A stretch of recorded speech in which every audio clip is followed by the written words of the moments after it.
होने वाले केंद्रीय कर्मचारी ले सकते हैं वॉलंटरी रिटायरमेंट। सरकार ने बनाए नए नियम। National pension system. केंद्रीय कर्मचारी जो एनपीएस के तहत आते हैं, उनके वॉलंटरी रिटायरमेंट को लेकर सरकार ने नया गाइडलाइंस जारी किया है। Department of pension and pensioners welfare के इस नए गाइडलाइंस के मुताबिक वैसे केंद्रीय कर्मचारी जिन्होंने 20 साल के रेगुलर सर्विस की अवधि को पूरा कर लिया हो, अगर वो चाहे तो नियुक्त करने वाली अथॉरिटी को 3 महीने का नोटिस देकर वॉलंटरी रिटायरमेंट के लिए इजाजत मांग सकते हैं।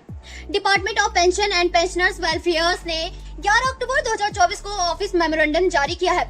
इस नए रूल्स के मुताबिक वैसे कर्मचारी जिन्होंने 20 सालों की सर्विस अवधि को पूरा कर लिया है, वो अगर चाहे तो उसके बाद वॉलंटरी रिटायरमेंट के लिए आवेदन कर सकते हैं। इसके लिए उन्हें उस अथॉरिटी के पास आवेदन लगाना होगा जिसने उनकी नियुक्ति की है। अगर अथॉरिटी केंद्रीय कर्मचारी के अनुरोध को खारिज नहीं करता तो नोटिस पीरियड के खत्म होते ही रिटायरमेंट प्रभावी हो जाएगा। इस नियम के मुताबिक अगर केंद्रीय कर्मचारी 3 महीने से नोटिस पीरियड से कम समय में रिटायरमेंट होना चाहता है तो उन्हें इसके लिए लिखित में अनुरोध करना होगा। नियुक्त करने वाली अथॉरिटी अनुरोध पर विचार करने के बाद नोटिस पीरियड को छोटा कर सकती है। केंद्रीय कर्मचारी वॉलंटरी रिटायरमेंट के लिए एक बार नोटिस दे देता है तो अथॉरिटी के अप्रूवल के बगैर उसे वापस नहीं ले सकता।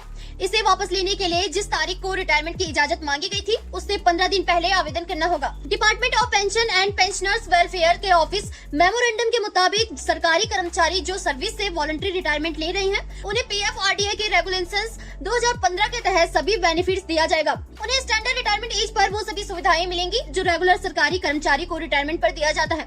अगर सरकारी कर्मचारी इंडिविजुअल पेंशन अकाउंट को जारी रखना चाहता है या रिटायरमेंट की तारीख पर नेशनल पेंशन सिस्टम के तहत मिलने वाले बेनिफिट्स को टालना चाहता है तो पीएफआरडीए के रेगुलेशंस के तहत इस ऑप्शन को अपना सकता है। Department of pension and pensioners welfare के मुताबिक अगर कोई कर्मचारी स्पेशल वॉलंटरी रिटायरमेंट स्कीम के तहत सरप्लस एम्प्लॉयज होने के चलते रिटायर होता है, ये नियम वैसे कर्मचारियों पर लागू नहीं होगा। साथ ही कोई कर्मचारी सरकारी नौकरी से रिटायर होने के बाद किसी पब्लिक सेक्टर अंडरटेकिंग या ऑटोनोमस बॉडी में रख लिया जाता है तो उन पर भी ये नियम लागू नहीं होगा।